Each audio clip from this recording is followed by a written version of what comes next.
Welcome to the Soul of History channel. Eleanor Hastings stood before the ornate mirror in the bridal suite, her reflection a stranger wrapped in ivory, silk and pearls. The wedding dress, custom-made by London's finest couturier, felt like a beautiful prison. Outside she could hear the murmur of 300 guests taking their seats in the ancient church, their voices a distant symphony of anticipation. But inside her chest, her heart hammered with terror, not joy. "Miss Eleanor?" The wedding coordinator's voice drifted through the door. 10 minutes until we begin. 10 minutes until she would walk down the aisle to Charles Whitmore, the man the world saw as a philanthropic saint, but who had slowly, methodically, stripped away pieces of her soul over the past 18 months. 10 minutes until she would promise to love, honor, and obey a man who had already shown her what his version of love looked like: controlling, suffocating, and cruel. Her hands trembled as she touched the diamond necklace at her throat, Charles's engagement gift. "So you'll always remember who you belong to," he had said, fastening it himself with fingers that lingered too long on her neck. The memory made her skin crawl. Eleanor's eyes moved to the window overlooking the church grounds. Rolling hills stretched beyond, disappearing into morning mist. Freedom lay somewhere in that expanse of green, if only she was brave enough to reach for it. The coordinator knocked again. "Miss Eleanor?" "Just a moment," Eleanor called, her voice steadier than she felt. She moved to her purse, extracting the letter she had written at dawn when sleep finally abandoned her. Her explanation, her apology, her goodbye to a life that had never truly been hers to live. She placed it on the dresser, weighed down by her engagement ring, 5 carats of perfect clarity that had felt more like shackles than a symbol of love. Her fingers shook as she lifted the heavy sash window, the morning air rushing in to fill her lungs with possibilities. Without looking back, Eleanor gathered her skirts and climbed onto the ledge.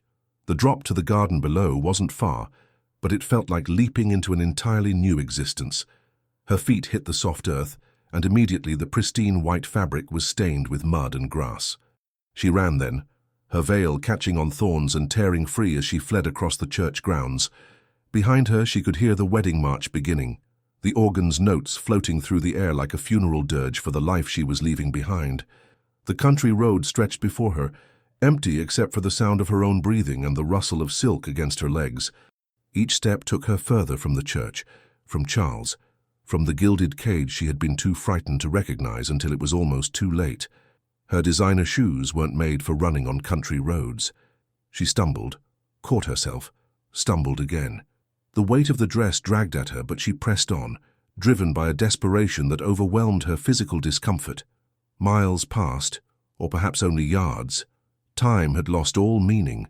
The morning sun climbed higher, and sweat mixed with tears on her face. Her carefully styled hair fell in tangled waves around her shoulders, and her makeup ran in dark streams down her cheeks. When her legs finally gave out, she collapsed beside an old stone wall, gasping for breath. The silence of the countryside surrounded her, broken only by birdsong and the distant lowing of cattle. For the first time in months, she was truly alone, and the solitude felt like a gift. Eleanor closed her eyes and let herself remember the woman she had been before Charles, confident, independent, with dreams that extended beyond being someone's perfect wife. That woman had painted watercolors and volunteered at literacy programs. She had laughed freely and spoken her mind without calculating the consequences. Charles had been charming at first, sweeping her off her feet with grand gestures and expensive gifts. But slowly, subtly, he had begun to reshape her. Criticisms disguised as helpful suggestions. Isolation from friends presented as romantic devotion. Control masked as protection. "You're too trusting, darling. Let me handle the important decisions. That dress is lovely, but wouldn't you prefer something more suitable? Your friends don't understand what we have. They're jealous." Each comment had been a small erosion, so gradual she hadn't noticed until she looked in the mirror one morning and saw a stranger, a beautiful, empty shell designed to reflect Charles's idea of perfection. The sound of an approaching vehicle made Eleanor's head snap up. A dusty truck rounded the bend, moving slowly along the narrow road. Panic fluttered in her chest. What if Charles had sent someone to find her? What if this was the end of her brief taste of freedom? But as the truck drew closer, she saw only a lone man behind the wheel. his face creased with concern rather than recognition. Eleanor remained frozen by the stone wall, her wedding dress a beacon of distress against the green countryside, waiting to discover if this stranger would be her salvation or her downfall. Thomas Reed had been making the same drive between Millbrook Village and the neighboring town for 15 years, ever since he'd taken over his father's small delivery business. The route was as familiar as his own reflection, winding through countryside unchanged by time or progress. But today something was different. At first he thought it was a trick of the morning light, a splash of white against the old stone wall that shouldn't have been there. As his truck rounded the bend, the image resolved into something impossible.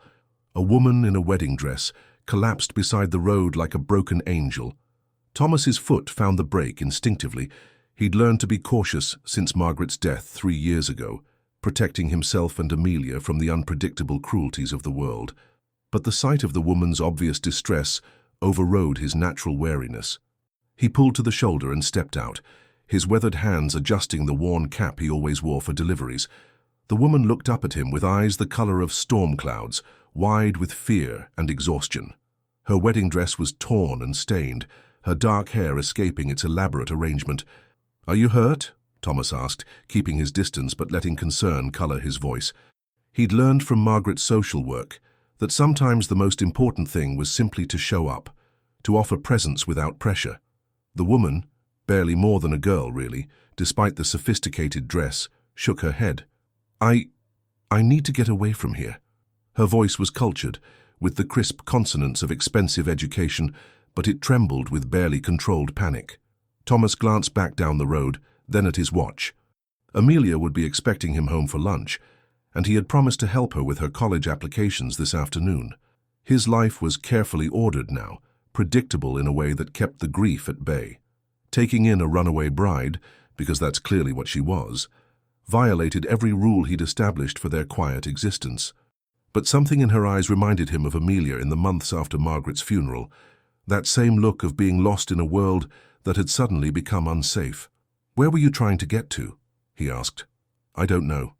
The admission came out as barely a whisper. "Anywhere but back there." Thomas made a decision that would change 3 lives forever. "My truck's not much to look at, but it runs. I live about 10 miles from here with my daughter. You could clean up, at least. Figure things out." Suspicion flickered across her features. In her world, Thomas realized, kindness probably came with strings attached. "Why would you help me?" "Because you look like someone who needs help," he said simply, "and because my late wife would haunt me if I left a woman stranded on the road." Something in his tone must have convinced her, because she struggled to her feet, gathering the soiled silk around her. Thomas opened the passenger door and helped her climb into the cab, noting how she flinched when his hand briefly touched her elbow. Whatever she was running from had taught her to fear even gentle contact. They drove in silence through the rolling countryside, past fields dotted with sheep and farmhouses that had stood for centuries. Thomas found himself stealing glances at his passenger, trying to piece together her story. The dress alone cost more than he made in 6 months. The jewelry, though she'd abandoned some of it along the way, spoke of serious wealth. But money hadn't protected her from whatever had put that haunted look in her eyes. "I'm Thomas," he said finally, as they turned into his lane. "Thomas Reed." "Eleanor," she replied after a moment's hesitation. "Ellie." The cottage appeared around a bend in the drive, surrounded by Margaret's carefully tended garden, now maintained by Amelia with fierce determination. It was humble compared to whatever world Eleanor came from, but it was home, warm, safe, and filled with the kind of love that asked for nothing in return. Amelia emerged from the front door as they pulled up, her 16-year-old frame lanky in jeans and an oversized sweater. Her auburn hair, so like her mother's, was pulled back in a messy ponytail, and her intelligent green eyes immediately fixed on their unexpected guest. "Dad?" There was caution in her voice, protective instincts inherited from years of being Thomas's partner in grief and healing. "This is Ellie," Thomas said, helping Eleanor from the truck. "She's had a difficult morning. I thought she might stay for lunch, maybe clean up a bit." Amelia's gaze took in the torn wedding dress, the smudged makeup, the obvious distress, and her expression softened immediately. Margaret had taught her daughter that home should always be a refuge for those who needed it. "Of course," Amelia said, stepping forward with a shy smile. "I'm Amelia. You look like you could use a cup of tea, and maybe some of Mum's old clothes. Dad never had the heart to give them away. Eleanor's composure finally cracked, tears spilling down her cheeks at this simple offer of kindness from a girl who had lost her mother but still had generosity to spare. "Thank you," she whispered. "I don't know how to repay you." "You don't repay kindness," Thomas said gently, echoing words Margaret had spoken countless times. "You just pass it on when you can." As they walked toward the cottage together, Thomas, Amelia, and their broken bride, none of them could have imagined how profoundly this moment would reshape their understanding of family, love, and the courage it takes to begin again. 3 days had passed since Thomas brought Eleanor home, and already the cottage seemed different. Not physically. The same worn furniture filled the same cozy rooms. Margaret's watercolors still graced the walls, and Amelia's textbooks continued to colonize the kitchen table. But there was a new energy in the air, a careful tenderness that wrapped around their unexpected guest like a protective spell. Eleanor, she insisted they call her Ellie now, had settled into the small guest room with the gratitude of someone who had forgotten what sanctuary felt like. She borrowed Margaret's clothes, simple wool sweaters, well-worn jeans, and sturdy boots that had walked countless country miles. The transformation was remarkable. Gone was the polished society wife-to-be, replaced by a young woman with gentle eyes and hesitant smiles. Thomas found himself adjusting his routines around her presence, making extra tea in the mornings, and checking that she had everything she needed before leaving for work. He was careful not to ask questions about her past, sensing that her healing required space to breathe. Instead, he offered the kind of quiet companionship he'd learned to value since Margaret's death, presence without pressure, care without conditions. Amelia, with the intuitive wisdom of someone who had navigated her own profound loss, seemed to understand exactly what Ellie needed. She included her in the daily rhythms of their life without making her feel obligated to participate. When Ellie sat silently during meals, Amelia filled the space with stories about school, her friends, and her plans for university. When Ellie offered to help with dishes, Amelia accepted gratefully, creating opportunities for connection without forcing intimacy. On the third morning, Thomas discovered Ellie in the garden before dawn, sitting on the wooden bench Margaret had positioned to catch the sunrise. She was wrapped in one of his mother's old quilts, watching the sky lighten over the valley below. "Couldn't sleep?" he asked softly, settling beside her with 2 steaming mugs of coffee. "I keep thinking I should feel guilty," Ellie said, accepting the mug with both hands. "Running away like that, leaving all those people waiting, but I don't. I feel free." Thomas studied her profile in the growing light. Margaret always said guilt was just fear dressed up in fancy clothes, fear of being judged, fear of disappointing people, fear of making the wrong choice. But sometimes the wrong choice for everyone else is the right choice for you. Ellie turned to look at him then, really look at him, taking in his weathered face and kind eyes. "Your wife sounds like she was a wise woman." "She was. Took me years to appreciate just how wise." He sipped his coffee, comfortable with the silence that followed. This was something he'd learned in the depths of grief, that healing couldn't be rushed, only supported. Later that morning, Amelia appeared in the kitchen doorway, textbook in hand and frustration written across her face. "Dad, I can't make sense of this calculus problem. It's like they're speaking a foreign language." Ellie looked up from where she was helping Thomas prepare lunch. "May I see it?" Amelia hesitated, then handed over the book. Ellie studied the problem for a moment, her expression clearing. "Oh, I remember struggling with this too. The trick is to think of it like, well, like a conversation between 2 variables. They're constantly changing, but there's a relationship between them." For the next hour, Ellie patiently worked through the problems with Amelia, her explanations clear and encouraging. Thomas watched from the corner, pretending to review invoices, but actually marveling at the transformation. This was the real Ellie, he realized. Intelligent, nurturing, generous with her knowledge and time. "You'd make a wonderful teacher," Amelia said when they finished, and Ellie's face lit up with something Thomas hadn't seen before, pride in herself. "I wanted to be once upon a time," Ellie admitted, before my life took a different direction." That afternoon, while Amelia was at school and Thomas worked in his office, Ellie explored the cottage more thoroughly. She found Margaret's art supplies in a closet, dusty but still good, and asked Thomas if she might try painting again. "Of course," he said, setting up Margaret's easel by the sitting-room window. She always said art was medicine for the soul. Ellie spent the rest of the day painting, tentatively at first, then with growing confidence. She captured the view from the window, the garden bursting with late autumn colors, the stone wall where Thomas had found her, the distant hills where her old life seemed as remote as another country. When Amelia returned from school, she found Ellie cleaning brushes at the kitchen sink, her cheeks flushed with the satisfaction of creative work. "It's beautiful," Amelia said, studying the painting. "You've made our garden look magical." "It is magical," Ellie replied, and meant it. "This whole place is magical. You and your father, you've given me something I didn't even know I'd lost." That evening, as they sat around the fire after dinner, Thomas reading while Amelia worked on an essay, and Ellie sketched in the margins of an old notebook, he found himself thinking about the strange turns life could take. 3 days ago, his world had been small, safe, and predictable. Now it felt larger somehow, filled with new possibilities and the quiet joy of watching someone heal. He didn't know what the future held for any of them, but for now, this was enough. The crackle of the fire, the soft scratch of Ellie's pencil, and the sense that his house had remembered how to be a home again. 2 weeks into Eleanor's stay, the cottage had developed new rhythms that felt natural as breathing. She woke early each morning to help Thomas with breakfast, moving around the kitchen with increasing familiarity. Her hands, once manicured to perfection, now bore small cuts from helping in the garden and paint stains from hours spent at Margaret's easel. She wore them like badges of honor, proof of a life being actively lived rather than passively endured. Thomas found himself looking forward to these morning conversations over coffee. Ellie asked thoughtful questions about his delivery business, his customers, the history of the village. Her genuine interest in his simple life felt like a gift after years of polite but distant interactions with neighbors who still saw him primarily as Margaret's widower or poor Amelia's father. With Ellie, he was simply Thomas, a man with opinions, dreams, and stories worth hearing.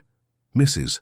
Henderson mentioned you used to paint houses before you took over the delivery business," Ellie said one morning, buttering toast with the careful attention she brought to everything now. "Do you miss it?" Thomas considered this, surprised by the question. No one had asked him about his old work in years. "I did. There was something satisfying about transforming a tired old building, bringing it back to life. But after Margaret got sick, I needed work that kept me closer to home. Would you ever consider going back to it? Maybe taking on a project here and there?" The suggestion planted a seed that surprised him with its appeal. "Maybe. Why do you ask?" Ellie smiled, her first truly carefree expression since he'd found her on the road. "Because I was thinking about the garden shed. It could use some attention and I'd love to help if you'd let me. I've never painted a building before." The shed project became their shared endeavor. Each afternoon, after Thomas returned from his deliveries and Amelia settled into her homework, they worked together scraping old paint and preparing the surface. Ellie proved to have steady hands and infinite patience, approaching the task with the same methodical care she brought to her watercolors. "You know," Thomas said one afternoon as they worked side by side, "you never did tell us what you studied in university." Ellie's brush paused for just a moment. "Literature and art history. I wrote my thesis on how domestic spaces reflected women's changing roles in Victorian society. Rather ironic, considering how I ended up living in exactly the kind of gilded cage I'd written about." It was the first direct reference she'd made to her previous life, and Thomas felt the weight of her trust. "What would you have done with those degrees, if things had been different? Taught, maybe? Or worked in a museum?" "I loved the research, the way you could piece together entire lives from fragments. Letters, household inventories, personal belongings." She resumed painting with careful strokes. "Charles thought it was a charming hobby, something to mention at dinner parties, to show I wasn't just a pretty face." The bitterness in her voice made Thomas want to comfort her, but he sensed she needed to say these things aloud, to acknowledge the dreams that had been dismissed and diminished. Meanwhile, Amelia was conducting her own quiet campaign to make Ellie feel at home. She brought her favorite books to share, taught her card games Margaret had loved, and gradually drew her into conversations about everything from favorite films to university plans. Ellie proved to be an enthusiastic audience for Amelia's ambitions, encouraging her interest in environmental science and helping her research potential programs. "She's so different when she talks with you," Thomas observed one evening as they watched Amelia animatedly explaining climate change data to Ellie. "More confident. You're good for her." "She's good for me too," Ellie replied. "I'd forgotten what it was like to have a conversation where someone actually wanted to hear what I thought, not just what they expected me to think." The breakthrough came during an autumn storm that knocked out power for the entire village. With no television or electric lights, they gathered around the fireplace like generations had before them. Amelia produced a deck of cards, and they played hand after hand of hearts while the wind howled outside. "I can't remember the last time I played cards," Ellie admitted, studying her hand by firelight. Charles thought games were frivolous. He preferred dinner parties where conversation followed predictable patterns: politics, business, charity work. Nothing too personal or challenging. "Sounds boring," Amelia said with 16-year-old bluntness. Ellie laughed, the sound bright and genuine. "It was. God, it was so boring. I used to practice conversation topics in the mirror, trying to think of interesting things to say that wouldn't challenge his opinions or make his friends uncomfortable." "That's not conversation," Thomas said gently. "That's performance." "Exactly."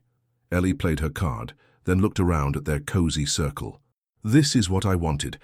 This feeling of being known, not just seen, of belonging somewhere because of who I am, not what I represent." As the fire burned lower and the storm gradually passed, Thomas realized that something fundamental had shifted in their small household. What had begun as temporary refuge was becoming something deeper. A chosen family bound not by obligation or expectation, but by genuine affection and mutual care. He found himself imagining a future that included Ellie, not as a visitor passing through, but as a permanent part of their lives. The thought both thrilled and terrified him. He'd built his carefully controlled world around protecting himself and Amelia from further loss. But watching Ellie bloom in their simple home, seeing Amelia's joy in having another person to love and be loved by, he wondered if the greater risk might be letting fear keep them from embracing this unexpected gift they'd been given. The morning Charles Whitmore arrived in Millbrook, the very air seemed to change. Thomas noticed it first as he loaded his truck for deliveries. An unusual number of expensive cars parked around the village green, their polished surfaces incongruous against the rustic backdrop of stone cottages and weathered shop fronts. By the time he returned for lunch, Mrs. Henderson from the post office had already called twice, her voice tight with curiosity and concern. "There's been a gentleman asking questions about you, Thomas," she'd said. "Well-dressed fellow with London plates on his car. Says he's looking for his fiancée. Tall girl with dark hair. Went missing from their wedding day. Sounds like your houseguest." Thomas felt ice settle in his stomach as he parked outside the cottage. Through the kitchen window, he could see Ellie helping Amelia with her mathematics, both of them laughing at something in the textbook. The scene looked so natural, so right, that the thought of disrupting it made him physically ill. But before he could warn them, the sound of expensive engines filled the quiet lane. 3 black cars approached in formation, their arrival as calculated and intimidating as everything else about Charles Whitmore. The man himself emerged from the lead vehicle like a film star making an entrance, tall, impeccably groomed, wearing a wool coat that probably cost more than Thomas's monthly income. Thomas met him at the garden gate, positioning himself between Charles and the cottage. "Can I help you?" "Charles Whitmore," the man said, extending a manicured hand that Thomas didn't take. "I believe you have someone who belongs to me." The possessive language made Thomas's jaw clench. "I don't own anyone, Mr. Whitmore. If you're looking for someone, you should probably speak to them directly." Charles's smile was perfect and cold. "Of course. Eleanor has been through such a trauma, poor darling. The stress of the wedding, the pressure. She's not been herself. Her family and I have been worried sick." Through the window, Thomas saw Ellie's face go pale as milk. She stood slowly, her hands trembling as she recognized the voice that had haunted her nightmares. Amelia, sensing the threat immediately, moved protectively to Ellie's side. "Perhaps you should wait here," Thomas suggested firmly. "Let me speak with her first." "I don't think so." Charles's facade of politeness cracked slightly. "Eleanor is my fiancée. We have a wedding to reschedule, family to reassure. She's caused quite enough disruption with this episode." The way he said episode as if Ellie's desperate flight was nothing more than feminine hysteria, made Thomas want to plant his fist in the man's perfect teeth. Instead, he held his ground as Ellie appeared in the doorway, Amelia's arm around her waist. "Hello, Charles," Ellie said, her voice barely above a whisper. Charles's entire demeanor shifted, becoming the concerned lover performing for an audience. "Darling, thank God you're safe. When I found your note, do you have any idea how worried everyone's been? Your mother hasn't stopped crying." "I'm sorry," Ellie said automatically, and Thomas heard in those two words the conditioning of months of manipulation. I wasn't ready." "Of course you weren't ready. Planning a wedding is overwhelming for any woman, especially someone as sensitive as you." Charles moved closer, his voice dropping to an intimate tone that somehow made his words more threatening. "But running away isn't the answer, sweetheart. Come home with me. We'll postpone the wedding until you're feeling more yourself." Thomas watched Ellie shrink into herself, her shoulders hunching as if to ward off blows. This was the woman Charles had created.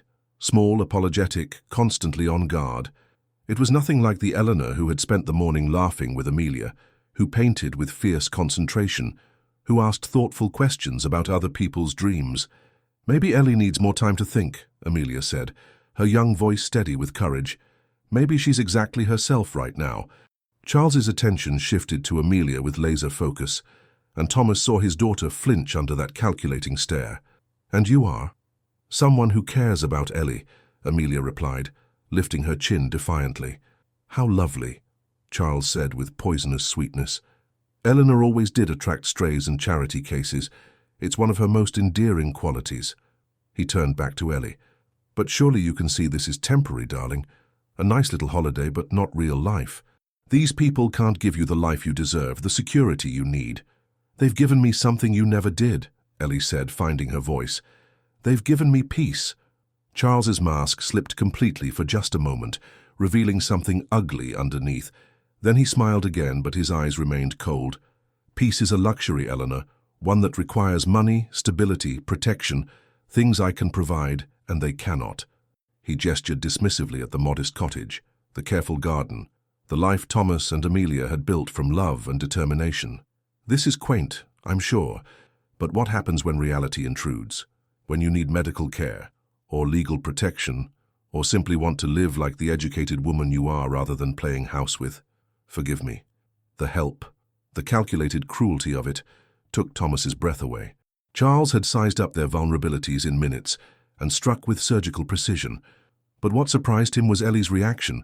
Instead of crumbling, she straightened, her storm-grey eyes flashing with something Thomas hadn't seen before: anger.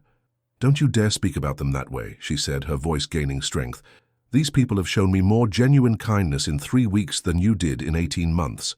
Charles's smile became predatory. "Kindness doesn't pay bills, my dear, or provide security when life gets difficult. Ask your host what happened to his wife when she got sick. Ask him how much his kindness was worth against cancer." The blow was expertly delivered and devastating. Thomas felt the air leave his lungs as Charles weaponized his greatest grief, his deepest failure. Beside him, Amelia made a small, wounded sound. But Ellie stepped forward, placing herself between Charles and the two people who had become her family. "Get out," she said quietly. "Get out right now." "I'll be staying at the inn tonight," Charles replied smoothly, victory already claimed in his mind. "When you've had time to think rationally about your options, you'll see I'm right. You always do." As his convoy of cars disappeared down the lane, Thomas felt the fragile peace they'd built together cracking like ice in spring. The past had found them, as he'd always known it would, and nothing would ever be quite the same again. The cottage felt different after Charles's visit, as if his presence had poisoned the very air. Ellie sat at the kitchen table, her hands wrapped around a mug of tea that had long since gone cold, staring out at the garden where she'd found such peace. Thomas moved quietly around the kitchen, preparing dinner with mechanical precision, while Amelia did homework with unusual intensity, all of them processing the afternoon's confrontation in their own ways. Finally, Ellie broke the silence. "I need to tell you the truth, all of it." Thomas set down his knife and turned to face her. Amelia closed her textbook and gave Ellie her full attention. The weight of their trust, their acceptance without conditions, made Ellie's throat tight with emotion. My name is Eleanor Catherine Hastings. My father owns Hastings Industries, shipping mostly, with interests in manufacturing and real estate. I grew up in London, went to the best schools, had everything money could buy except any real understanding of who I was or what I wanted. She paused, gathering courage for the harder parts. I met Charles at a charity gala. He was dazzling. Handsome, successful, charming when he wanted to be. He made me feel special, chosen. For the first few months it was like a fairy tale. Thomas sat down across from her, his weathered hands folded patiently. Amelia moved closer, perching on the arm of Ellie's chair in a gesture of silent support. "When did it change?" Thomas asked gently. "Gradually. So gradually I didn't notice at first." Ellie's voice grew stronger as she began to name the things that had been nameless for so long. Little criticisms disguised as helpful suggestions. "That dress is lovely, darling, but don't you think something more conservative would be better for meeting my business partners? Your friends are amusing, but they don't really understand our world, do they?" She stood and began pacing, energy building as she spoke.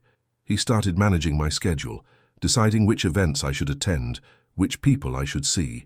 When I protested, he'd say he was protecting me, that I was too trusting, too naive for his complicated world. "Isolation," Amelia said with startling insight.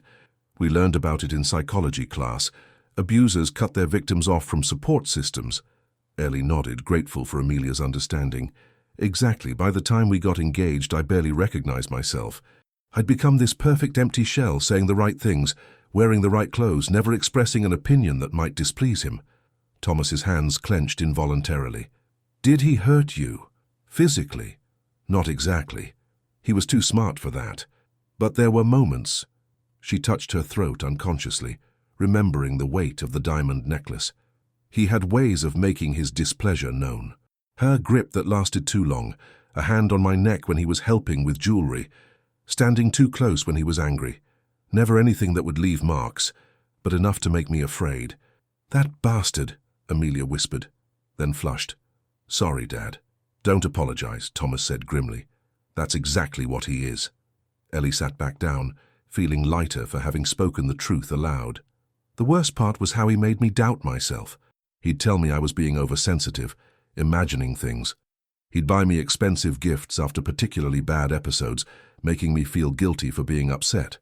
'Look how much I love you,' he'd say. 'Why can't you just trust me?' Classic gaslighting," Amelia said, her young face hard with anger. "Making you question your own perceptions so you'd depend on his version of reality." "When did you realize you had to leave?" Thomas asked. Ellie was quiet for a long moment, remembering. "The night before the wedding. We had a rehearsal dinner with both families, all his important friends. I made some comment about looking forward to maybe doing some volunteer work after we were married, using my degree.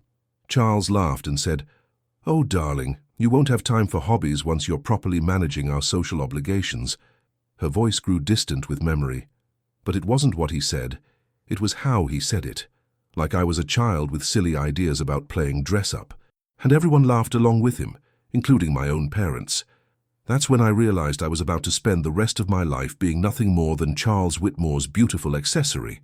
Thomas reached across the table and covered her hand with his. "So you ran." "I ran," she confirmed, "in my wedding dress, with no plan, no money, except what was in my purse, nowhere to go. I just knew I couldn't walk down that aisle and promise to be his forever." "I'm glad you ran," Amelia said fiercely. "I'm glad you found us." Ellie smiled through her tears. "So am I, these weeks with you both. I'd forgotten who I was. You've helped me remember." Thomas squeezed her hand. "What do you want to do now?" "He's not going to give up easily." "I know." Ellie straightened her shoulders. "He's used to getting what he wants, and he considers me his property. But I'm not the same person who ran away from that church.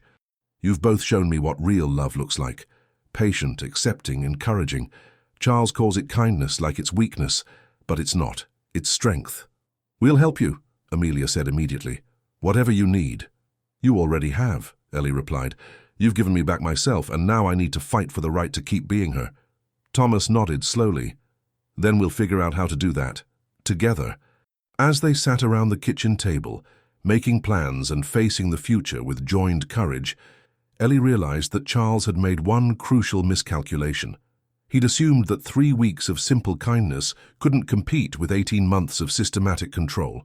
But he was wrong. Love, real love, didn't diminish people. It helped them become more fully themselves. Charles returned the next morning with reinforcements. 2 lawyers, a private investigator, and Eleanor's mother, Victoria Hastings, whose presence felt like the cruelest betrayal of all. They arrived like an invading army, their expensive cars once again disturbing the village's peace. But this time Thomas was ready. He'd spent the night making phone calls, reaching out to contacts from Margaret's social work days. By dawn he had the number of a domestic violence advocate, a lawyer who specialized in cases like Eleanor's, and a clear understanding of her legal rights. More importantly, he'd helped Eleanor understand them too. "Remember," he said, as they watched the convoy approach, "you don't have to go anywhere you don't want to go. You're not his property, no matter what he says." Eleanor stood straighter, wearing one of Margaret's simple blue dresses that somehow made her look more formidable than all of Charles's expensive gifts ever had. "I know," she said quietly. "I'm ready." Amelia positioned herself at Eleanor's other side, a fierce 16-year-old guardian angel in school uniform. "We're all ready." Charles emerged from the lead car with theatrical concern, but his mother's appearance from the second vehicle hit Eleanor like a physical blow. Victoria Hastings was elegantly dressed as always, her silver hair perfectly styled, her face a mask of disappointed authority. "Eleanor Catherine Hastings," Victoria said, her voice carrying the weight of generations of family expectation. "This has gone quite far enough. Come home immediately." "Mrs. Hastings," Thomas stepped forward respectfully but firmly, "your daughter is welcome to stay here as long as she chooses. She's not being held against her will." Victoria's gaze swept over the modest cottage with obvious disdain. "Mr. Reed. Thomas Reed. Mr. Reed, I appreciate whatever misguided kindness you believe you're showing, but Eleanor is clearly unwell. She needs proper care, not whatever this is." She gestured dismissively at their home. "I'm not unwell, Mother," Eleanor said, finding her voice. "I'm awake." Finally. Charles moved closer, his lawyer flanking him like a bodyguard. "Eleanor, darling, we've had your behavior assessed by medical professionals. Dr. Harrison agrees that you've been under tremendous stress, possibly suffering from a form of breakdown. The good news is that with proper treatment and medication, we can have you feeling like yourself again very quickly. The threat was crystal clear: submit or be declared mentally incompetent." Eleanor felt a familiar flutter of panic, the old conditioning that made her want to apologize, to comply, to make peace at any cost. But then she felt Thomas's steady presence beside her, saw Amelia's determined face, and remembered the woman she'd been becoming in this place. "Dr. Harrison has never met me," Eleanor said calmly, "and the only person who gets to decide my mental state is me. I'm not having a breakdown, Charles. I'm having a breakthrough." "Don't be ridiculous," Victoria snapped. "You ran away from your own wedding like some sort of madwoman. You've been hiding here for weeks, playing house with strangers, worrying everyone who loves you. If that's not the behavior of someone who needs help, I don't know what is." "You want to know what madness looks like?" Eleanor's voice grew stronger, carrying across the garden with clear authority. "Madness is spending 18 months systematically destroying someone's sense of self. Madness is calling love something that makes you smaller instead of larger. Madness is believing that being afraid of your fiancé is normal." Charles's mask finally slipped completely. "Afraid? Eleanor, you're being hysterical. I've never given you reason to fear me." "Haven't you?" Eleanor stepped forward, no longer the cowering woman he'd trained her to be. "The way you gripped my arm when you were displeased. The way you'd stand too close when you were angry, using your size to intimidate me. The way you dismissed everything I cared about as childish or naive." "That's not what happened," Charles said, but his voice lacked conviction. "You're remembering things wrong." "Am I?" Eleanor pulled out her phone, a device Charles had monitored and controlled throughout their relationship.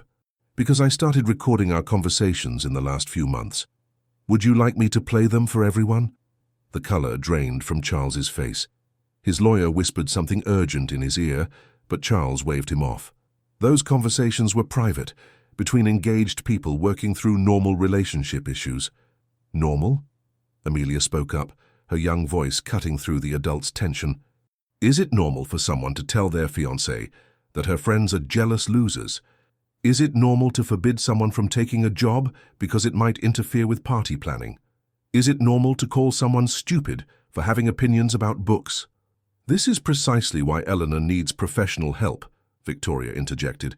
She's clearly been filling these people's heads with fantasies and lies. I haven't told them anything I haven't told you, Eleanor replied. The difference is they believed me. Thomas had been watching the exchange with growing anger, but now he spoke with deadly calm. Mr. Whitmore, Mrs. Hastings, you have exactly 5 minutes to leave my property before I call the police. You can't intimidate us, Charles snarled, his polished facade completely gone now. Do you have any idea who I am? What I can do to people like you? I know exactly who you are, Thomas replied quietly. You're a man who's used to buying what he wants and bullying people into giving him the rest. But Eleanor isn't for sale, and she's not alone anymore. Charles looked around at the small group standing against him. Thomas with his weathered dignity, Amelia with her fierce loyalty, and Eleanor herself transformed from the fearful woman he'd created into someone he no longer recognized or could control. You'll regret this, he said finally, his voice venomous with rage. All of you. I'll make sure of it. No, Eleanor said with quiet finality. You won't, because I'm done letting you make me afraid. I'm done letting you control my life, and I'm done pretending that what you call love is anything but possession.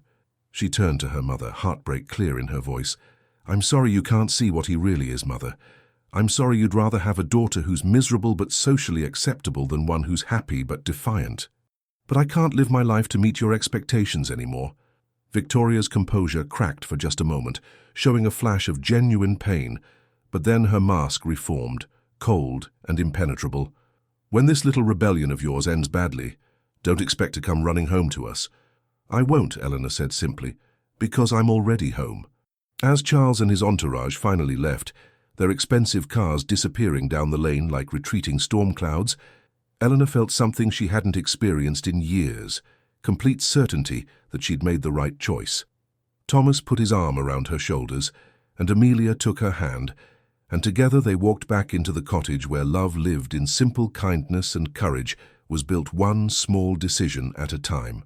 6 months later, Eleanor stood in the doorway of Millbrook's small library, keys heavy in her hand and a smile playing at the corners of her mouth.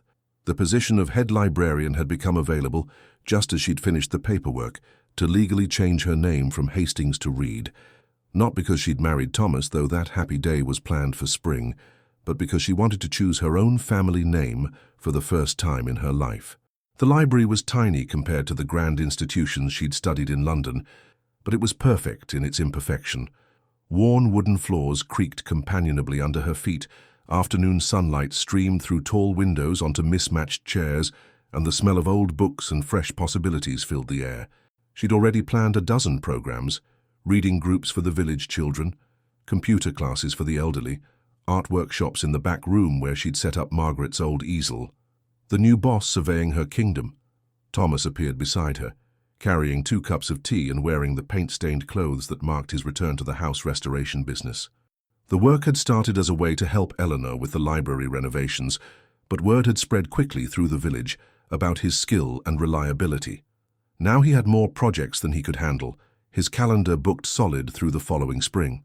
Something like that, Eleanor replied, accepting her tea and leaning into his warmth.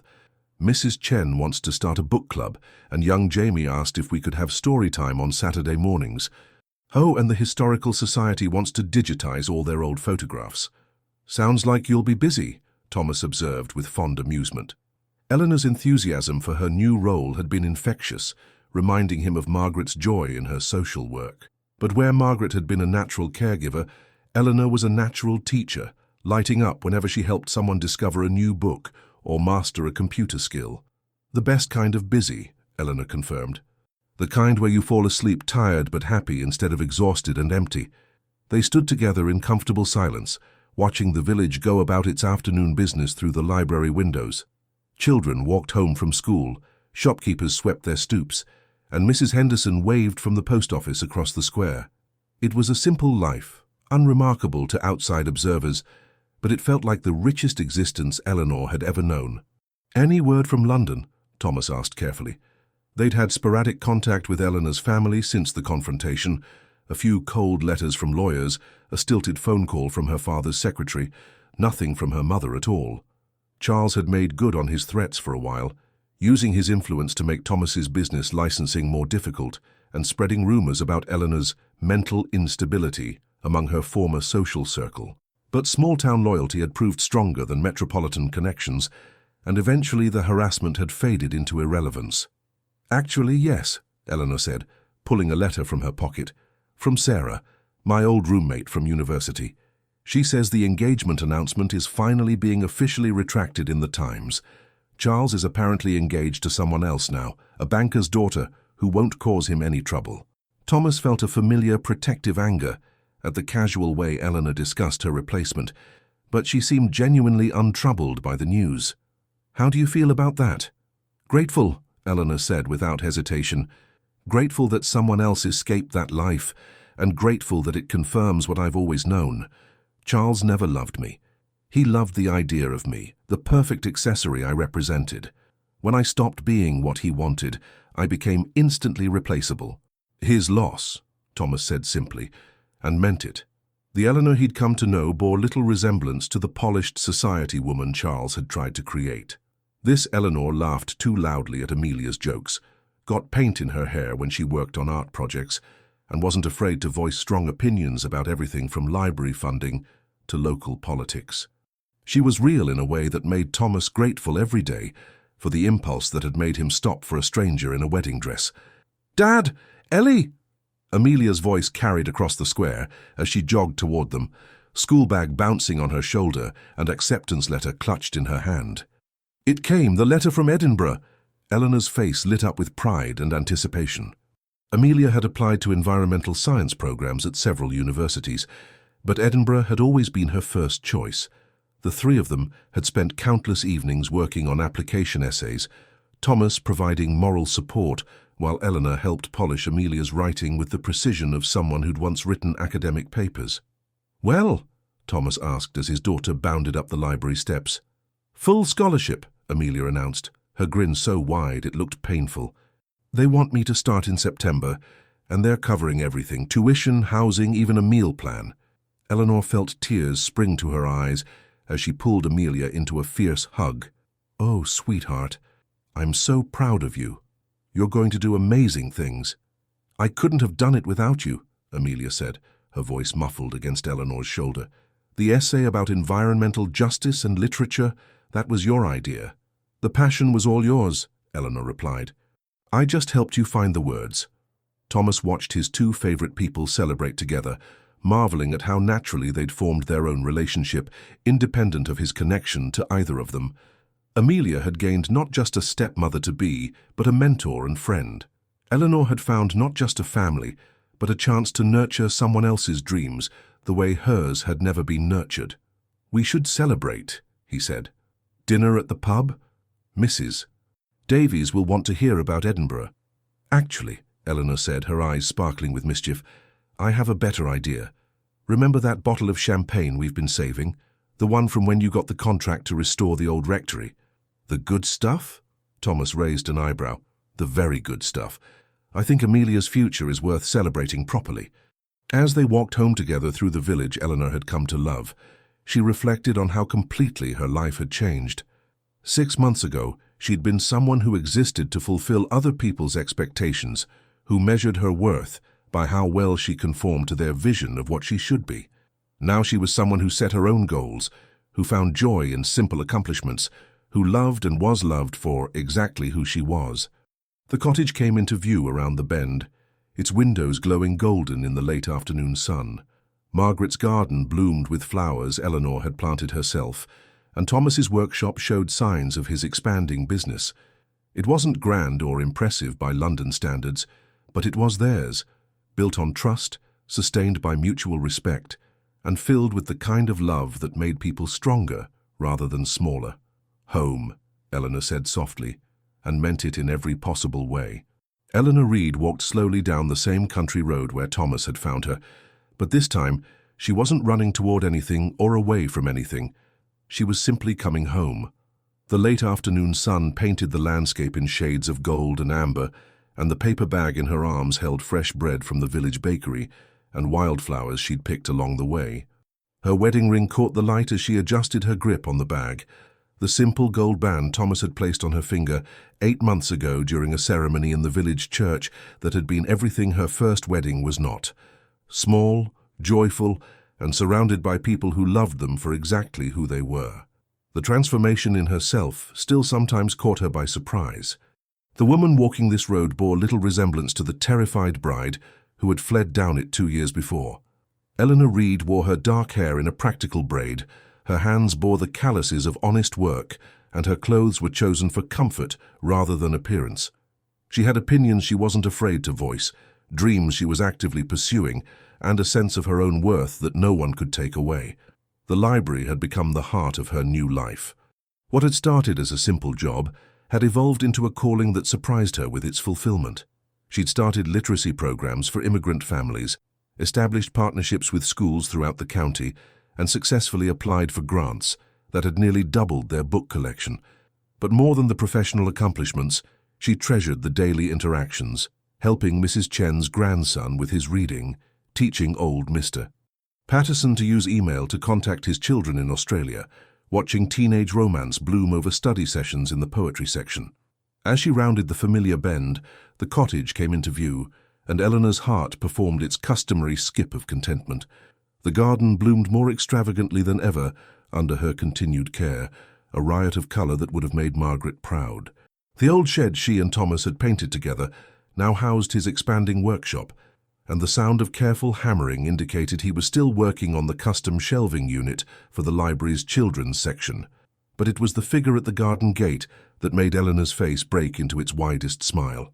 Amelia stood there in jeans and a university sweatshirt, her auburn hair longer than when she'd left for Edinburgh, her face bright with the confidence that came from following her dreams.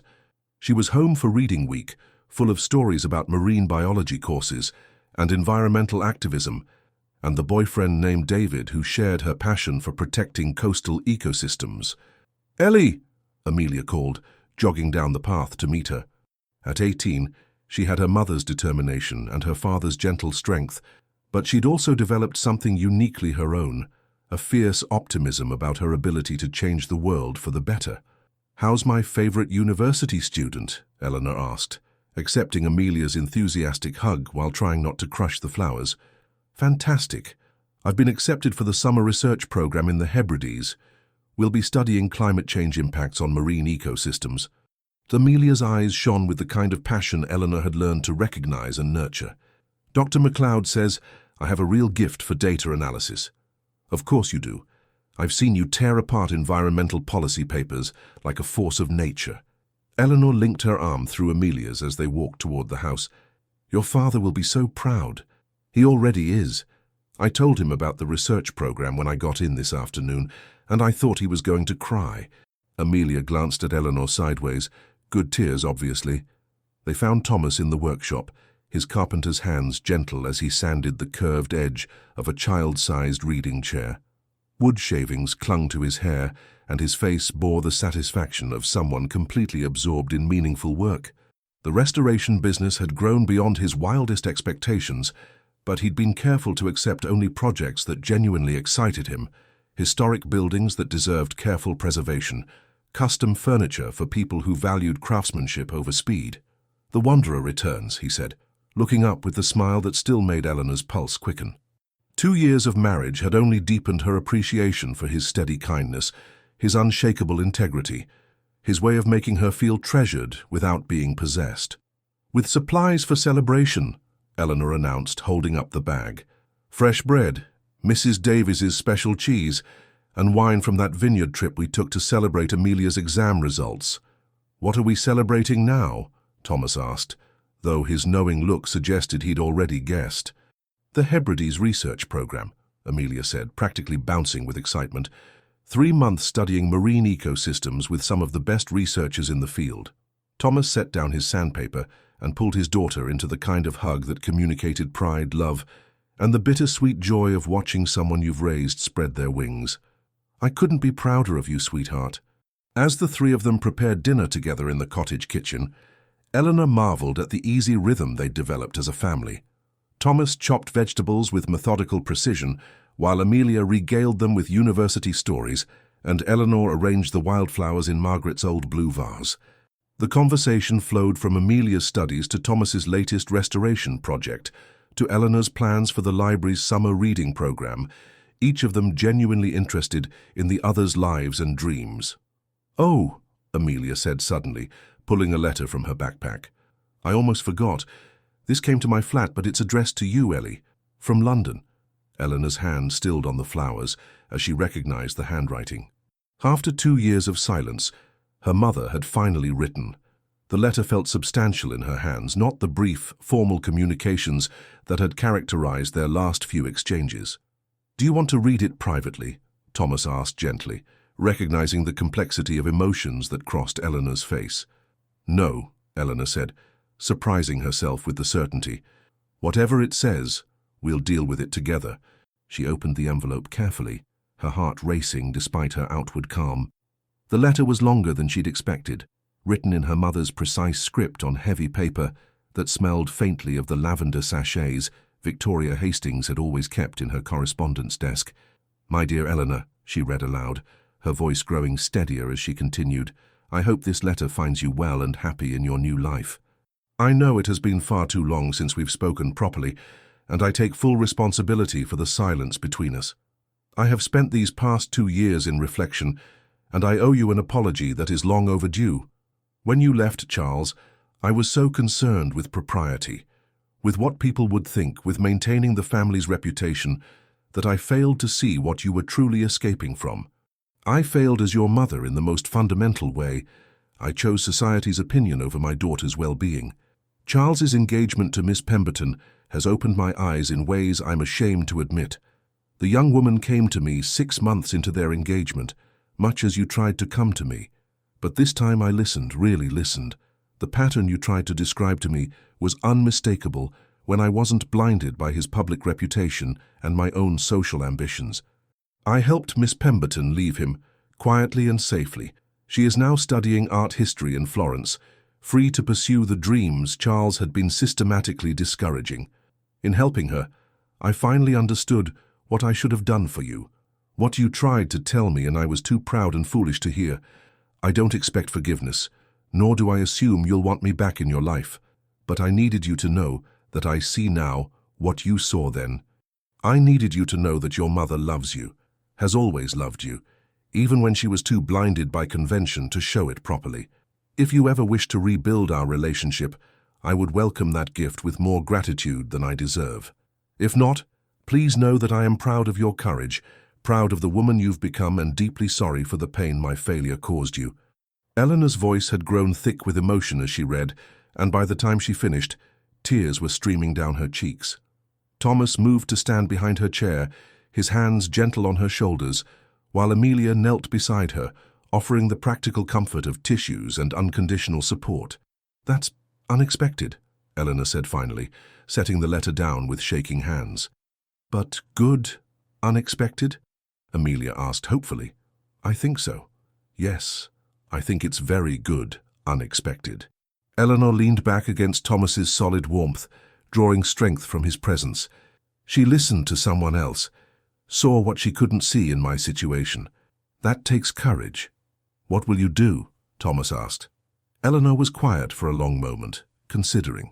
2 years ago, this letter would have meant everything to her. Validation, vindication, the return of her mother's love. Now, while it still mattered deeply, it felt more like a bonus than a necessity. She had built a life she loved with people who valued her for exactly who she was. Her mother's approval was welcome, but no longer required for her happiness. "I'll write back," she said finally. "Not immediately, but soon. I want to see if we can build something new together, something based on who I am now rather than who she wanted me to be then." "And if she can't accept who you are now?" Thomas asked gently. Eleanor smiled, reaching up to cover his hands with hers. "Then I'll still be exactly where I want to be, with exactly the family I choose to love." As evening settled over the cottage, they took their wine out to the garden bench where Eleanor had first begun to heal. The stars appeared one by one in the darkening sky, and the air filled with the scent of night-blooming jasmine. Amelia told them about her plans for the summer research. Thomas shared his ideas for expanding the workshop, and Eleanor described the literacy program she was developing for adults who'd never learned to read properly. Their dreams were modest by some standards. No grand mansions or society pages, no corporate empires or international fame. But they were real dreams, rooted in purpose and watered by genuine love. As Eleanor looked around at her chosen family, she felt the deep satisfaction of someone who had found exactly where she belonged. The woman who had fled down this country road in a torn wedding dress had been running from a nightmare that masqueraded as a dream. The woman who lived here now had learned the difference between love that diminished and love that enlarged, between security built on fear and security built on trust, between a life lived to meet others' expectations and a life lived with authentic purpose. Sometimes Eleanor reflected as Thomas's arm tightened around her, and Amelia's laughter rang out across the peaceful garden. The most unexpected refugees became the most permanent homes, and sometimes, when you were brave enough to run from the wrong life, you discovered you were running toward exactly the right one. The cottage settled around them as night deepened, a sanctuary built not of stone and timber, but of patience, kindness, and the revolutionary act of loving someone exactly as they are. It was everything Eleanor had never dared to dream of, and everything she had never known she needed. It was home. And so tell me, what rating would you give to this story of love and new beginnings? Which moment spoke most powerfully to your heart? Your voice is essential for Soul of History to continue bringing stories that truly touch the soul. And tell me, where are you watching from? It's always thrilling to discover how far our stories reach and how they connect with hearts from different corners of the world. Here at Soul of History, many other intense and inspiring stories are waiting for you. Click on the recommended videos on your screen and join us on this journey of emotions, reflections, and human experiences. Thank you so much for being part of this community that shares, listens, and gets moved by the stories that unite us as human beings. May you have a beautiful day alongside your loved ones. See you in the next story from Soul of History.